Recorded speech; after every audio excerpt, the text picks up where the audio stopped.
Buenos días. Vamos a dar inicio hoy al tema 7 de la asignatura, que es el último de la materia y que trata sobre los fenómenos superficiales.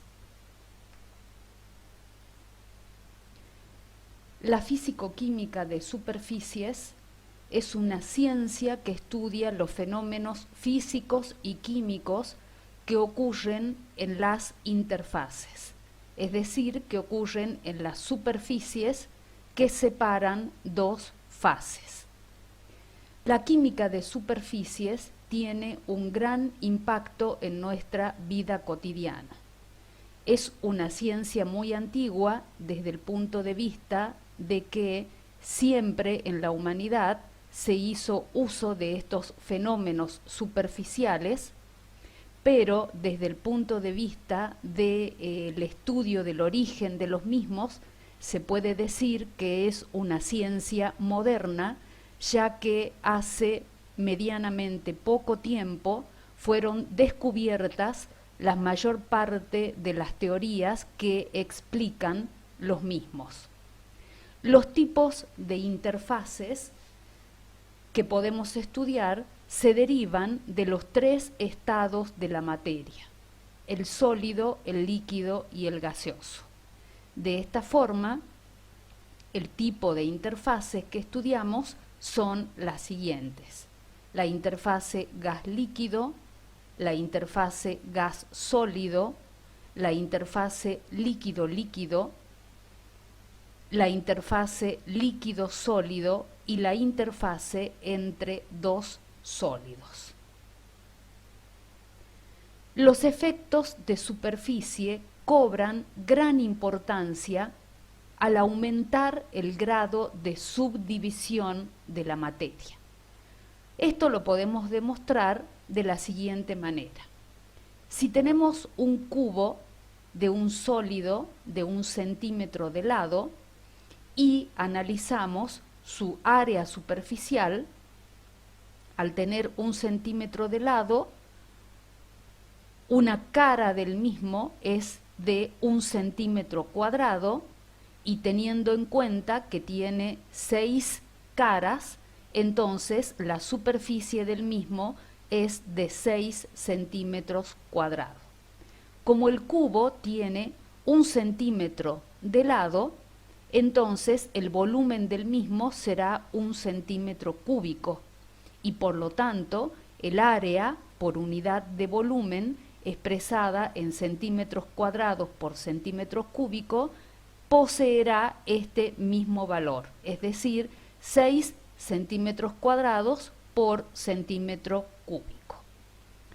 Si partimos este cubo en 8 cubitos, cada uno de los cuales tiene 0,5 centímetros de lado, y realizamos nuevamente los cálculos, es decir, para un cubo de 0,5 centímetros de lado, cuál será la superficie total, y a la misma la multiplicamos por 8, dado que tenemos 8 cubitos, obtendremos una superficie de 12 centímetros cuadrados. Dado que, al considerar a los 8 cubos en su conjunto, los mismos tienen un volumen de 1 centímetro cúbico, el área por unidad de volumen será también de 12 centímetros cuadrados por centímetro cúbico.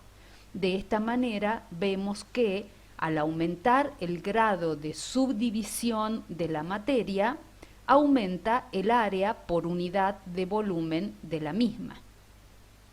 Así, si dividimos al cubo en 1000 cubitos de 1 milímetro de lado cada uno de ellos, la superficie total será de 60 centímetros cuadrados, mientras que si dividimos en cubos que tienen una micra de lado, un micrómetro, realizando una molienda, por ejemplo, entonces tendremos 1 por 10 a la 12 cubos que poseerán una superficie de 60.000 centímetros cuadrados, y finalmente, si subdividimos de tal manera que cada lado tiene 10 Armstrong, entonces obtendremos 1 por 10 elevado a la 21 cubos, cuya superficie, expresada en centímetros cuadrados, es muy grande, por lo tanto la expresamos en metros cuadrados y tiene una superficie de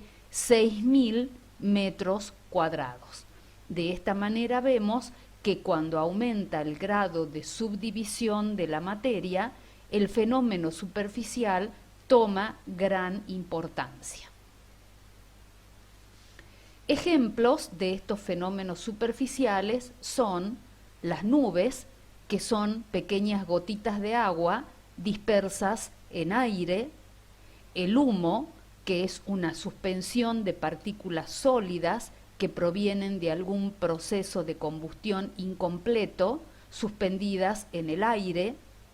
Son también ejemplos de materiales en los cuales los fenómenos superficiales son importantes, el carbón activado, que tiene una superficie de 1000 metros cuadrados por gramo, es decir, si el carbón activado, que se encuentra en forma de sólido en polvo, se lo compacta y se prepara una pastilla que pesa 1 gramo, esa pastilla tendrá 1000 metros cuadrados de superficie.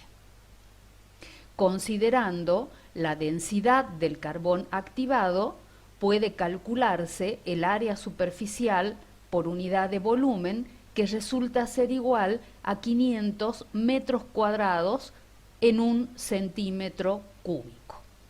Otro tipo de materiales que también presentan superficies elevadas son, por ejemplo, las arcillas, los sílico-aluminatos, que se utilizan fundamentalmente como soportes para catalizadores, o bien también catalizan algunas reacciones así en su estado puro, es decir, sin incorporar ningún metal activo que actúe como catalizador, y las sílices en general, y acá tengo mencionadas especialmente las sílices mesoporosas, que son un tipo particular de sílices.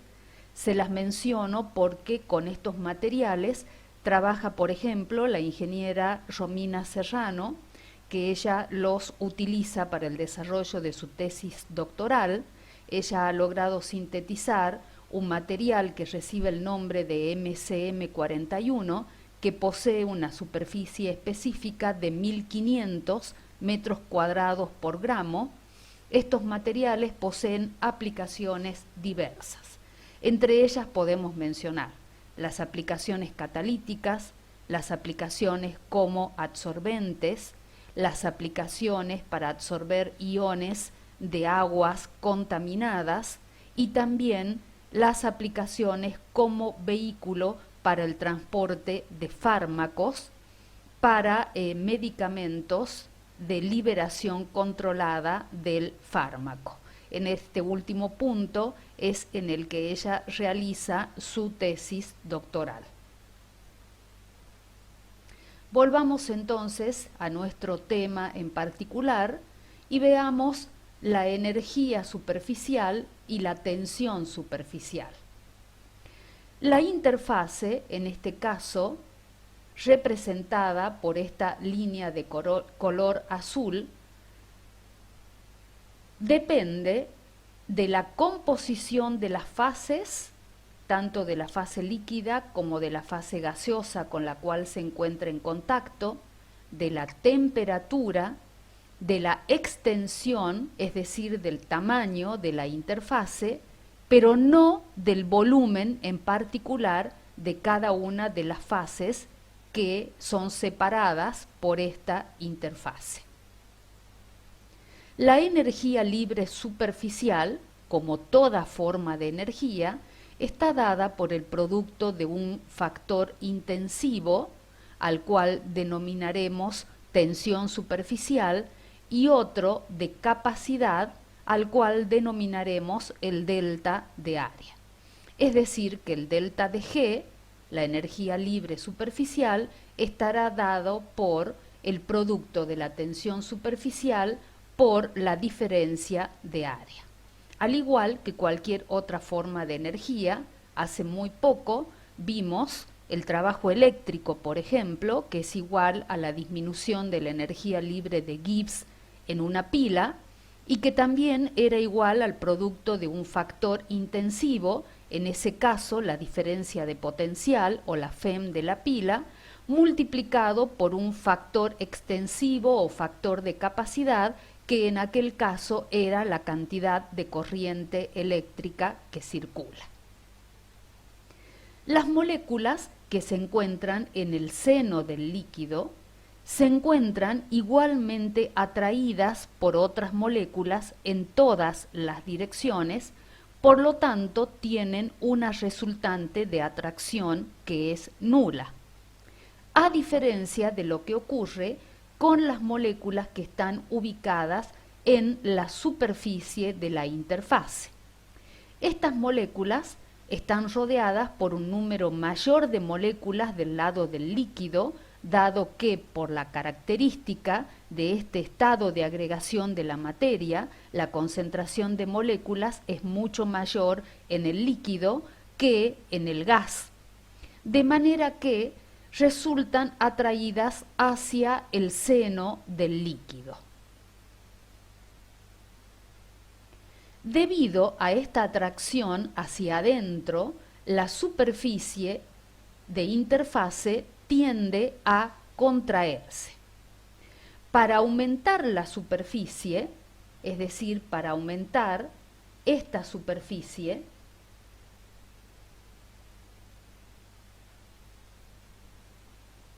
hay que vencer una fuerza atractiva hacia el interior, de manera que el trabajo necesario para aumentar la superficie en 1 centímetro cuadrado se denomina energía libre superficial.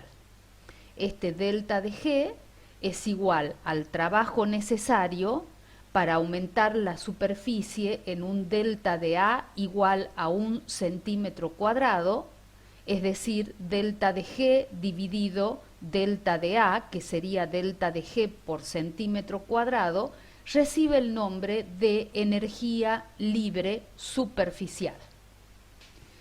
Como resultado de la tendencia a la contracción de la interfase, esta superficie se comporta como si estuviese en un estado de tensión permanente, que se evalúa por medio de una magnitud que recibe el nombre de tensión superficial y la simbolizamos con gamma. La tensión superficial, entonces, es una propiedad que poseen los líquidos. De esta manera, la tensión superficial de un líquido, gamma, es la fuerza por centímetro que actúa tangencialmente a la superficie de la interfase y perpendicular a una determinada unidad de longitud en cualquier dirección y con la misma intensidad.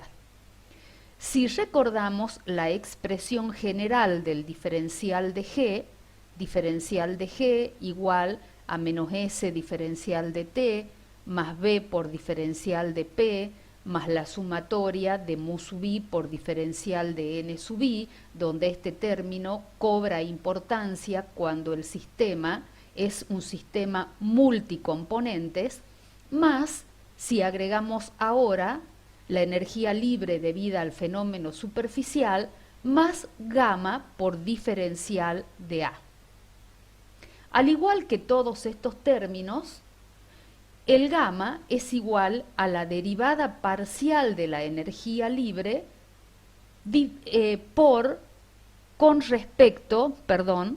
la derivada de la energía libre con respecto al área superficial a temperatura, presión y número de moles constantes. Es decir, la forma en que denominamos a este término, que es G supra S y que es la energía libre superficial, que es igual a la energía al trabajo que es necesario realizar para aumentar la superficie en 1 cm², es igual a la derivada de G parcial respecto de A y es igual a la tensión superficial. De manera que estos dos términos, la energía libre superficial y la tensión superficial, numéricamente son iguales, pero si realizamos un análisis dimensional de los mismos, veremos que la energía libre superficial es una energía por unidad de superficie. La energía la podemos colocar como la fuerza por la distancia dividida la superficie, que la podemos representar como la distancia elevada al cuadrado, de tal manera que se simplifican las distancias y me queda igual a la fuerza por unidad de distancia, o por unidad de longitud, mejor dicho, que es igual a la tensión superficial. Entonces vemos que desde el punto de vista dimensional, una tiene unidades de energía por unidad de superficie, sin embargo la otra tiene unidades de fuerza por unidad de longitud, y conceptualmente son diferentes, puesto que una se trata de una energía por unidad de superficie y la otra es esta fuerza que es tangencial a la superficie de la interfase y por unidad de longitud. Debido a la tensión superficial, la superficie del agua soporta, por ejemplo, el peso de un insecto pequeño. Si ustedes alguna vez han observado la superficie del agua de una pileta de natación, por ejemplo, observarán que los insectos se colocan por encima de la superficie y no se hunden. Esto es para un insecto pequeño, puesto que para un insecto de mayor tamaño, entonces la fuerza de gravedad será superior a la fuerza que ejerce la tensión superficial y el mismo podrá hundirse. Esta es una forma de visualizar el efecto que la tensión superficial produce sobre la superficie de interfase del agua. Veamos la formulación termodinámica del tema, para lo cual vamos a considerar un dispositivo hipotético que está conformado por una caja que contiene un líquido y que posee una tapa deslizante. El material de la tapa es tal que la tensión superficial entre este y el líquido es nula, de manera tal que se desplaza la tapa un diferencial de L y entonces veamos cómo queda nuestra ecuación, considerando que se trata de un líquido puro y que se trabaja a presión y temperatura constantes, por lo tanto el diferencial de G quedará únicamente en función de la energía libre superficial, que es igual al diferencial de trabajo que es necesario realizar y que es igual a la tensión superficial por diferencial de A, que es igual a su vez a gamma, y al diferencial de A lo podemos poner como A minúscula, que es el ancho de la caja, por diferencial de L, que es el diferencial en el cual fue desplazada, la tapa de la caja. Bueno, acá tenemos planteado nuevamente el diferencial de energía libre total y considerando a presión y temperatura constantes y un único componente, entonces el delta de G es igual a G supra S por delta de A, donde ya dijimos que G supra S es igual a la derivada parcial de G respecto de A Tp y N constantes, y es igual a la tensión superficial. De esta manera vemos que podemos obtener una medida de la tensión, de la energía libre superficial midiendo esta propiedad del líquido que es la tensión superficial. Veamos ahora cómo determinamos las otras propiedades termodinámicas. El proceso es reversible y el calor asociado nos da la entropía superficial. Diferencial de Q es igual a T por diferencial de S, que es igual a T por la entropía superficial por diferencial de área. Fíjense que el producto de la entropía superficial, que es la entropía por unidad de superficie, y por el diferencial de área, nos da el diferencial de S. Por otra parte, sabemos que la derivada parcial de G respecto de T a P constante es igual a menos S. Por lo tanto, la derivada parcial de la energía libre superficial respecto de la temperatura a presión constante será igual a menos la entropía superficial. La derivada parcial de G supra S respecto de T es la derivada parcial de la tensión superficial respecto de T a P constante y es igual a menos la entropía superficial. Vale decir que, tomando medidas de la tensión superficial en función de la temperatura y viendo la funcionalidad que existen entre ambos parámetros, la derivada es una pendiente, entonces vemos que es posible calcular la entropía superficial como menos esta variación de gamma con respecto a la temperatura a presión constante. Ya sabemos entonces cómo calcular la energía libre superficial y la entropía superficial. Ahora bien, nos falta ver cómo calcular la entalpía superficial y la energía interna superficial.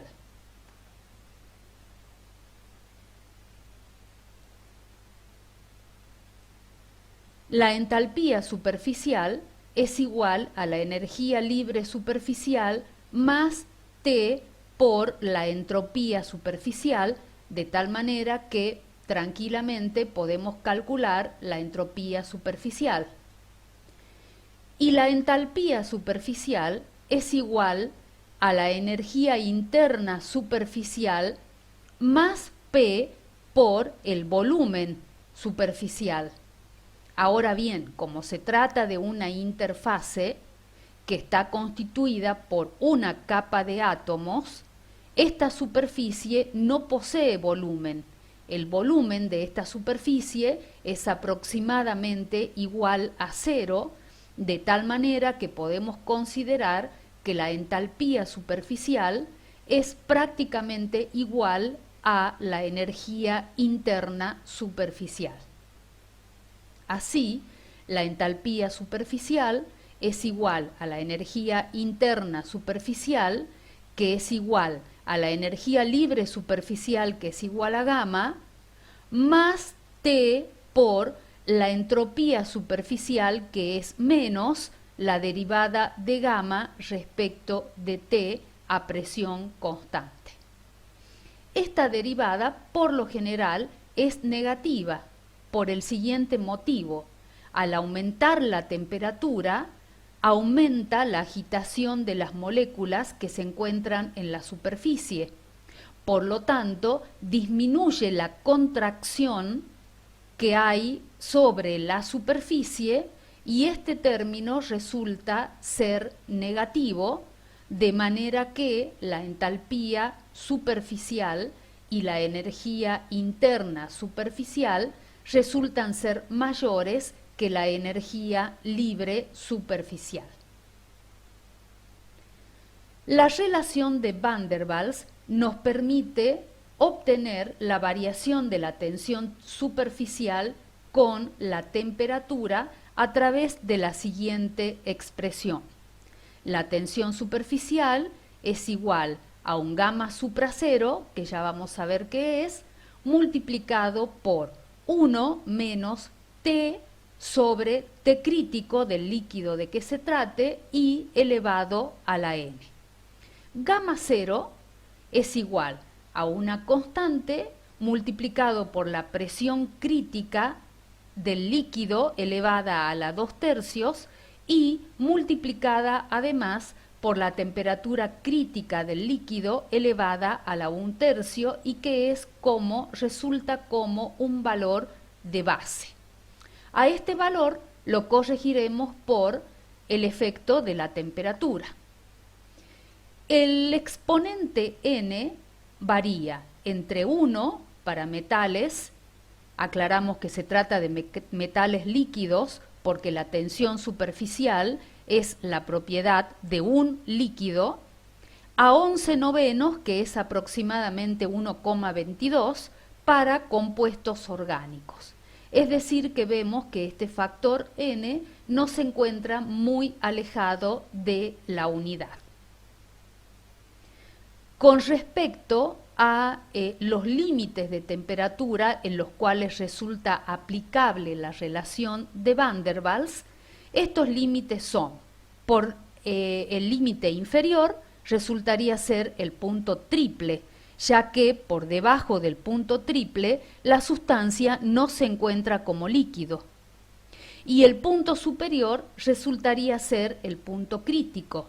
Si nosotros reemplazamos en T la temperatura crítica, vemos que la tensión superficial será igual a 0, lo cual resulta coherente, dado que a la temperatura crítica y por encima de la misma, desaparece la interfase que existe entre el líquido y el gas. En el gráfico podemos ver cómo disminuye la tensión superficial del agua, que sabemos que es una fuerza por unidad de longitud, que está expresado en dinas por unidad de centímetros, disminuye desde un valor de aproximadamente 75 hasta un valor de aproximadamente 59 dinas por centímetro, cuando la temperatura aumenta desde 0 grados centígrados hasta 100 grados centígrados.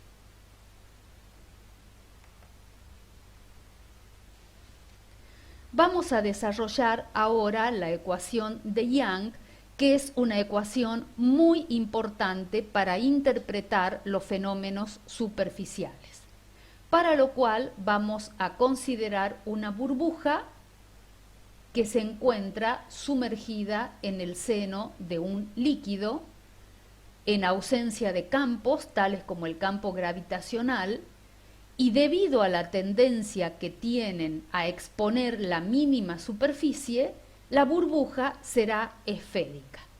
¿Esto qué significa? Tanto las gotitas de líquido como las burbujas de gas dentro de un líquido poseen forma esférica, porque es la forma en la cual, para un mismo volumen, exponen la mínima superficie. Es decir, si tuviéramos un volumen de 1 centímetro cúbico y con ese volumen tuviéramos que representar una gota esférica, la gota esférica expondría una superficie mucho menor que si se tratara de un cubito. Por este motivo, tanto las gotas de líquido como las burbujas de gas son siempre esféricas. Si la burbuja es de radio R, su energía libre total será G igual a la superficie de la esfera, que es 4pi por radio al cuadrado, que es el factor extensivo, por la tensión superficial, que es el factor intensivo. Debido a la tendencia a disminuir su superficie, si el radio disminuye un diferencial de R, el diferencial de G, si derivamos esta expresión, será igual a 8 por pi por el radio, por gamma y por diferencial de R. Dado que la energía total es una magnitud que se conserva, la disminución de la energía libre superficial debe ser compensada por una diferencia de presión a través del film de la siguiente manera. Diferencial de G, que es igual al diferencial de W que se genera, es decir, la disminución de la energía libre va a ser igual a un diferencial de trabajo que es igual a delta de P, que es una diferencia de presión que se genera entre el interior y el exterior de la burbuja, por diferencial de volumen. Ahora, el volumen de la esfera es 4/3 pi radio al cubo. Diferenciando, tenemos que diferencial de B es 4 pi radio al cuadrado por diferencial de R. Reemplazando diferencial de B en la expresión anterior, tenemos que diferencial de G, que es igual a diferencial de W, es igual a delta de P por 4 pi por radio al cuadrado y por diferencial de radio. El trabajo contra esta diferencia de presión debe ser igual a la disminución de la energía libre superficial total.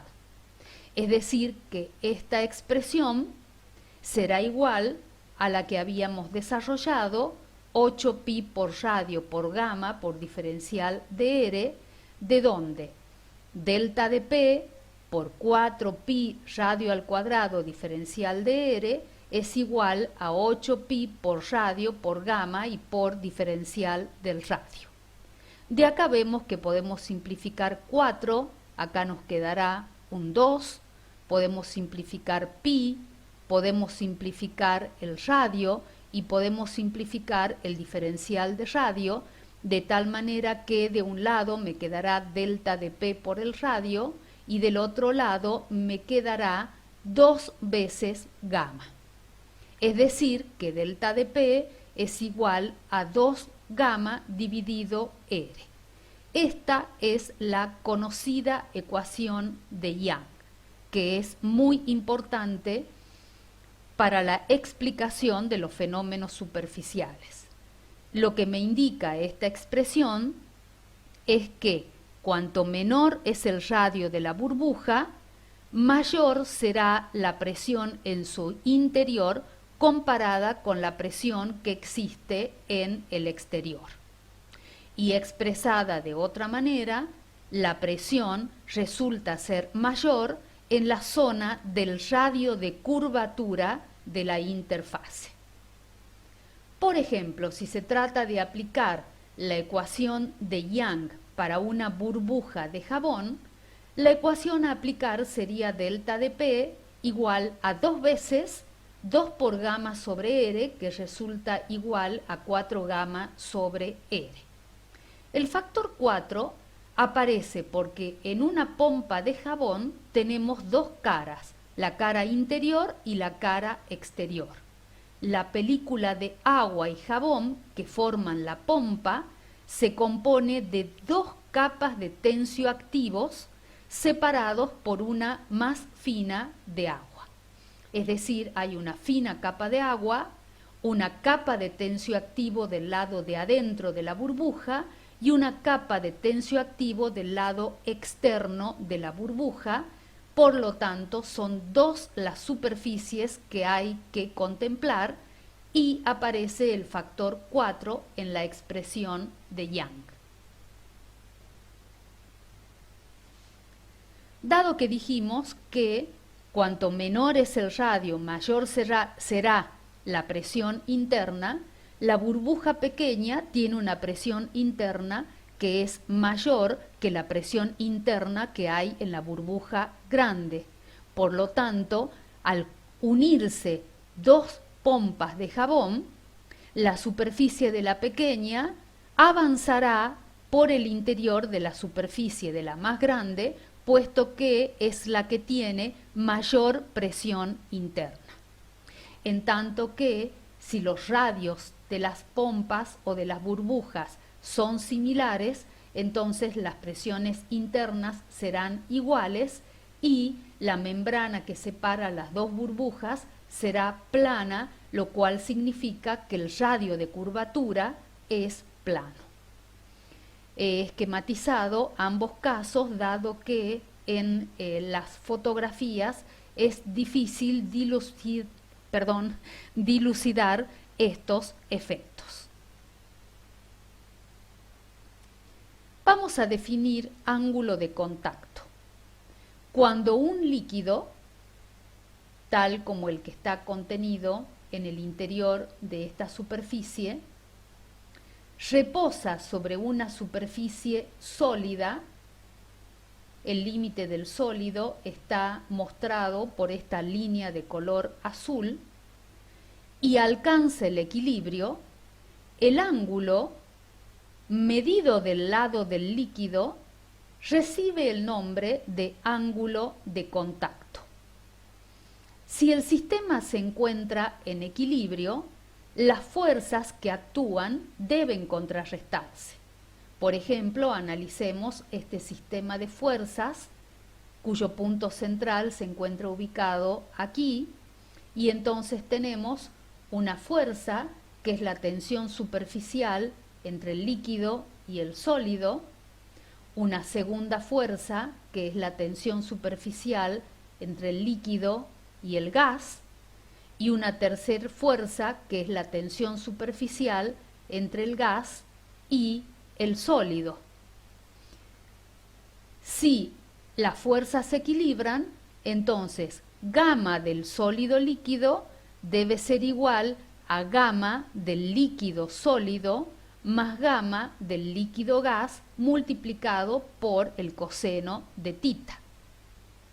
De manera que si gamma en la interfase sólido-gas es mayor que gamma en la interfase líquido-gas, tal como muestra la figura, entonces tita será menor que 90 grados. Por otra parte, si gamma en la interfase sólido-gas es inferior a gamma en la interfase líquido-gas, entonces el ángulo de contacto entre el líquido y el gas se encontrará comprendido entre 90 grados y 180 grados. Vale decir que si tita es menor que 90 grados, entonces tenemos un líquido que moja a la superficie del sólido, mientras que si tita es mayor que 90 grados, obtenemos un líquido que no moja a la superficie del sólido. Es importante aquí recalcar que la tensión superficial depende de la naturaleza de las fases, por un lado, y por otro lado, es importante también remarcar que es difícil de medir la tensión, el ángulo de contacto, con exactitud. Creo que acá también dije que la naturaleza de las fases depende de la tensión superficial, y en realidad lo que quise decir es que el ángulo de contacto depende de la naturaleza de las fases. Acá barremos todos los ángulos de contacto factibles. Un líquido que moja completamente es aquel que tiene un ángulo de contacto nulo, es decir, tita igual a 0. A partir de ahí, a medida que empieza a disminuir la mojabilidad, entonces empieza a incrementarse el ángulo de contacto y continúa incrementándose, de tal manera que cuando el ángulo de contacto ya es superior a los 90 grados y continúa incrementándose cuando ya llegamos al límite en el cual el ángulo de contacto es de 180 grados, entonces nos encontramos en el caso extremo en el que el líquido no moja al sólido.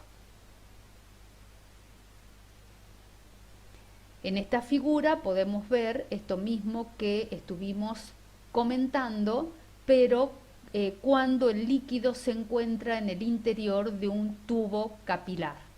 Vemos, por ejemplo, cómo para un líquido como el mercurio en contacto con un tubo capilar de vidrio, el ángulo de contacto θ marcado del lado del líquido es superior a los 90 grados y el menisco es convexo, mientras que para el caso, por ejemplo, del agua, con un tubo capilar de un material sólido como es el vidrio, se observa que el menisco es cóncavo y que el ángulo de contacto, medido siempre del lado del líquido, será menor a los 90 grados. En este otro esquema lo que podemos ver es que tenemos marcada la diferencia acá entre lo que es el radio del tubo con una R minúscula y el radio de curvatura del menisco con una R mayúscula. Y luego algunos ejemplos de laboratorio con menisco cóncavo y con menisco convexo.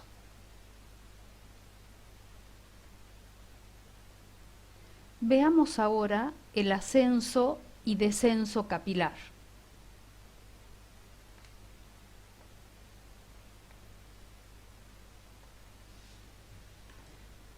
Para interpretar el ascenso y descenso capilar, consideremos que se sumerge un tubo capilar en un recipiente que contiene un líquido.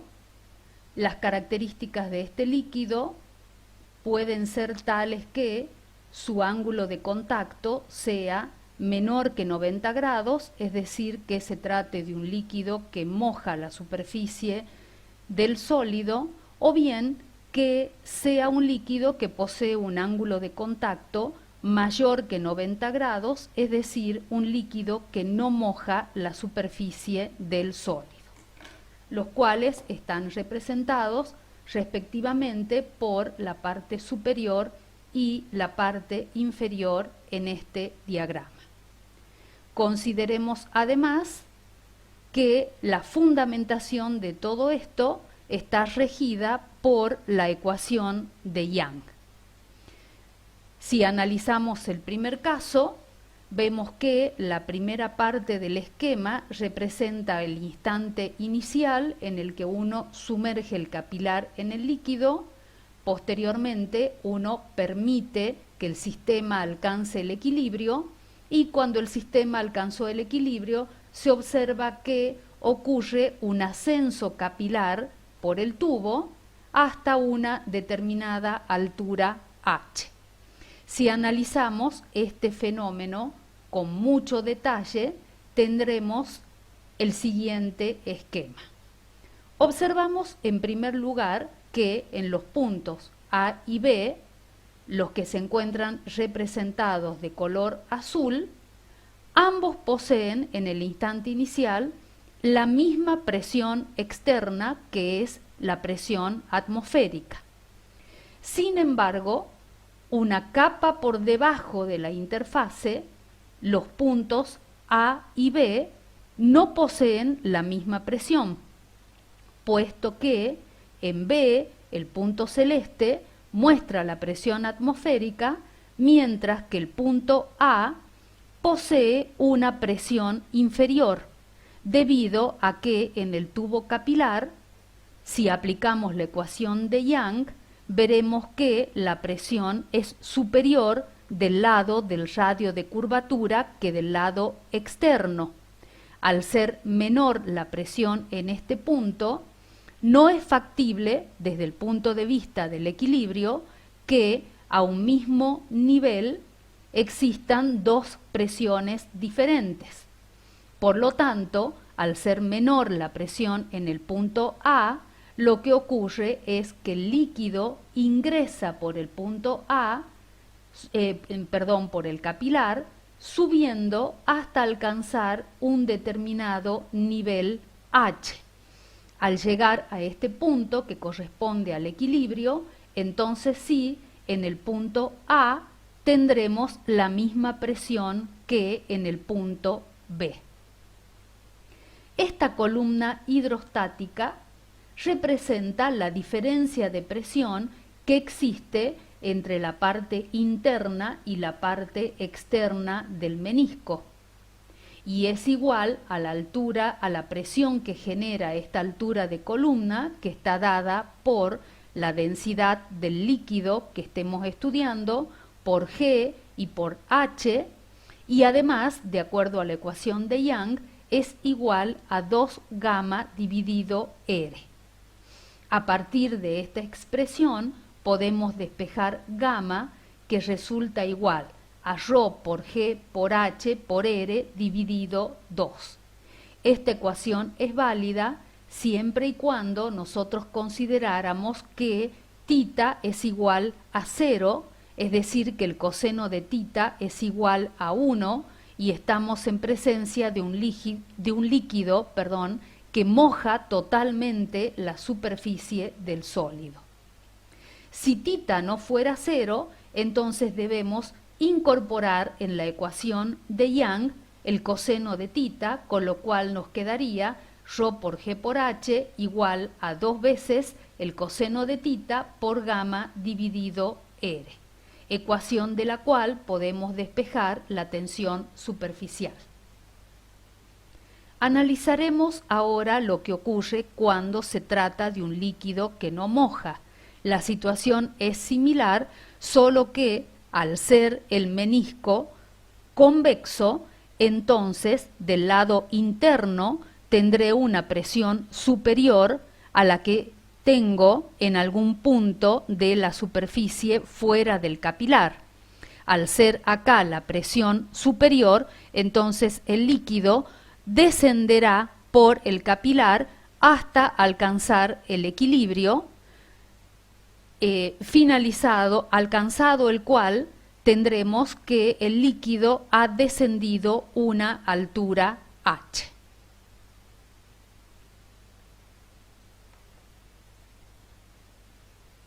Veremos ahora métodos para determinar la tensión superficial.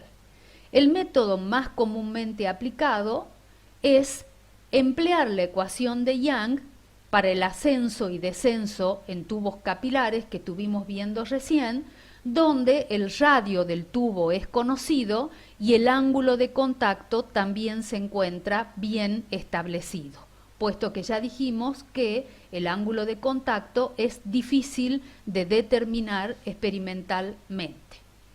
Además de este método, explicaremos 3 métodos más: el método del peso de la gota, el método de la presión máxima de burbuja y el método que utiliza el tensiómetro de Dunoy. Veamos en primer lugar el método del peso de la gota. Cuando una gota cae de un tubo, el peso de esta va a depender del radio del tubo y de la tensión superficial que el líquido ejerce sobre la boca del tubo. La gota caerá cuando su peso venza la fuerza que la tensión superficial del líquido ejerce sobre la boca del tubo. Por lo tanto, el peso de la gota, que es igual a la masa por G, será igual a la tensión superficial, que es una fuerza por unidad de longitud, multiplicada por el perímetro de la boca del tubo, que es 2 por pi y por radio. De esta expresión podemos despejar gamma, que será igual a m por g sobre 2 pi por radio. Vemos ahora el método de la presión máxima de burbuja. En este método se inyecta con mucho cuidado aire por un tubo A y las burbujas formadas en el capilar C se desprenden hacia la superficie del líquido contenido en el vaso. El líquido contenido en el vaso es el líquido al cual yo quiero determinarle la tensión superficial. El manómetro M mide la sobrepresión que yo debo ejercer para formar esta burbuja. si antes de abrir la conexión que me permite ingresar el gas por el tubo A, observo el manómetro, el mismo tendrá sus dos ramas a la misma altura.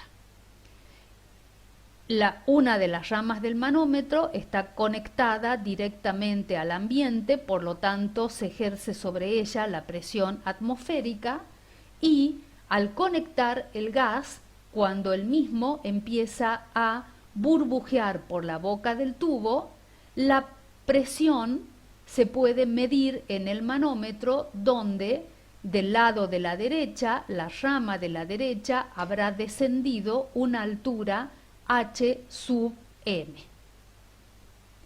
Ahora calcularemos la presión en el interior de la burbuja que se genera y en el exterior de la burbuja.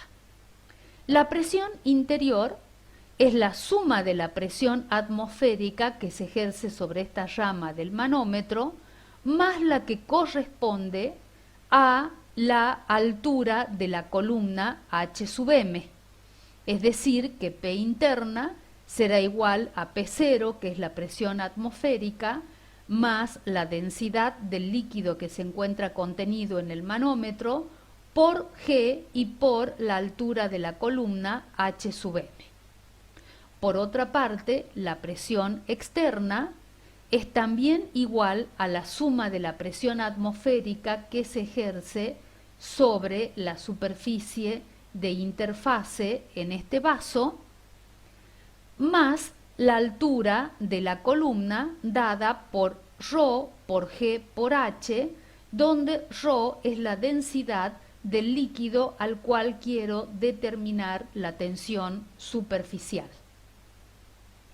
La diferencia de presión existente entre el interior y el exterior de la burbuja, debido a su curvatura, es P sub I menos P sub E igual a 2 gamma sobre R, que si reemplazamos las ecuaciones planteadas anteriormente, tendremos que es igual a G, factor común de ρm por hm menos ρ por h, e igual a 2 gamma sobre R, de donde podemos despejar gamma, que es igual a R por G sobre 2 por ρ sub m menos hm menos ρ por h. Y de esta manera podemos determinar la tensión superficial del líquido. Las ventajas de este método es que no dependen del ángulo de contacto entre el líquido y el sólido, que muchas veces introduce mucho error en la determinación. Y una segunda ventaja es que con el burbujeo permanente del gas se obtienen siempre superficies de contacto nuevas. Pasamos al último método, que es el método de Dunoy, que emplea el tensiómetro de Dunoy, que se encuentra representado en la figura. Este tensiómetro funciona como una balanza de torsión. Posee un hilo de acero fijo que va desde el punto medio de esta ruedita hasta el punto marcado con esta flecha en color rojo, que denominaremos el punto N. En el punto medio de este alambre de acero se encuentra soldada una palanca, del extremo de la cual cuelga un gancho que sostiene un anillo de platino iridiado, que es el que se pone en contacto con el líquido. Se procede de forma tal que con esta ruedita se aumenta la torsión sobre el hilo de acero hasta que el anillo se desprenda de la superficie del líquido. La tensión superficial se lee directamente sobre una escala graduada en esta ruedita, que se encuentra expresada en dinas por centímetro.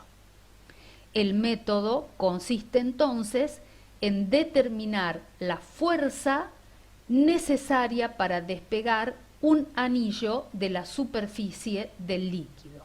Esta fuerza se representa como W, a la cual se le resta el peso del anillo, y esta fuerza es igual a la tensión superficial del líquido multiplicada por el perímetro del anillo, que es 2pi por radio, y además multiplicada por un factor de 2, que en la siguiente diapositiva vamos a explicar el porqué de este factor.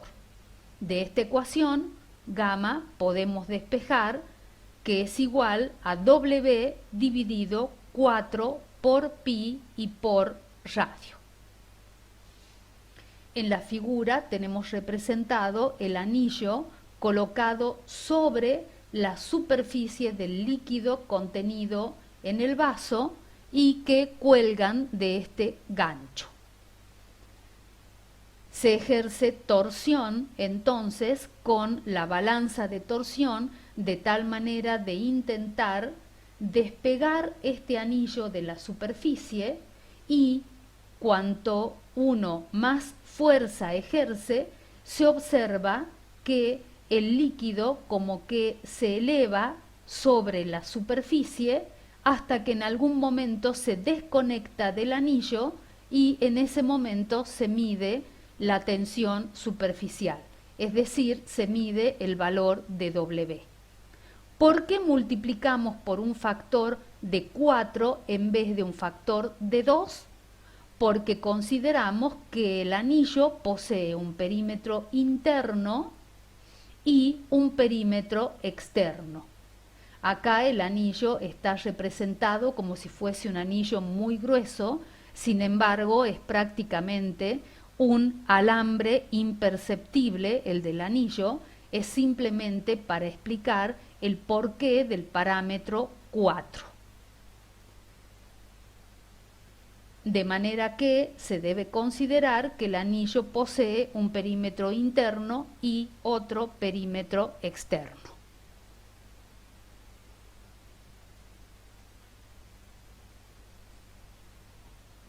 Veamos el efecto que producen los solutos sobre la tensión superficial.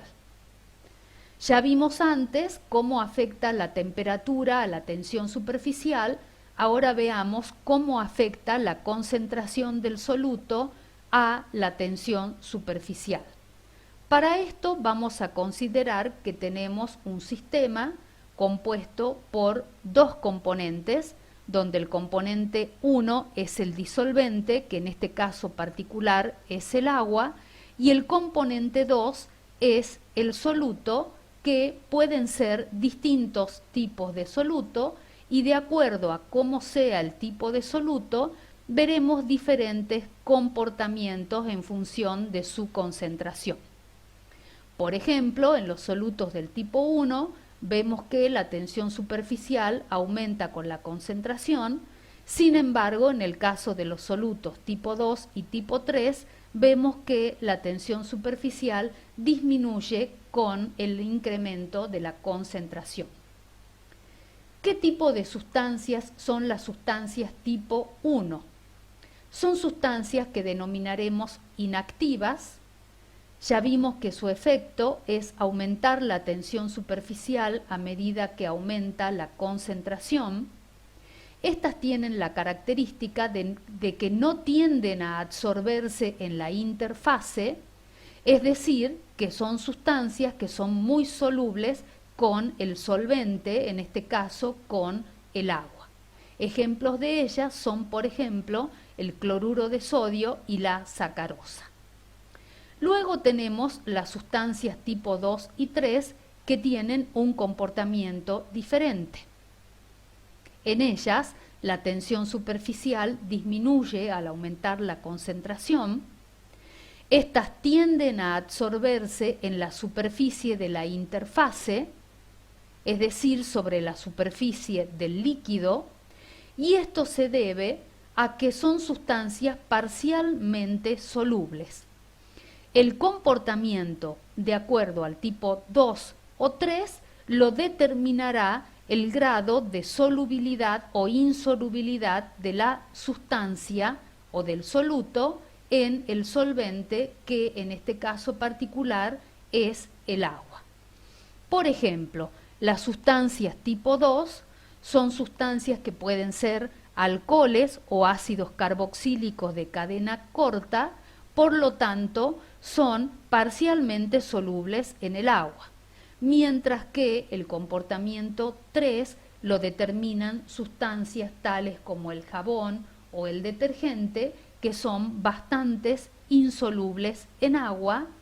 Todas estas sustancias, por lo general, tienen una parte polar y una cadena de carbonos que es apolar, que la esquematizamos de la siguiente manera.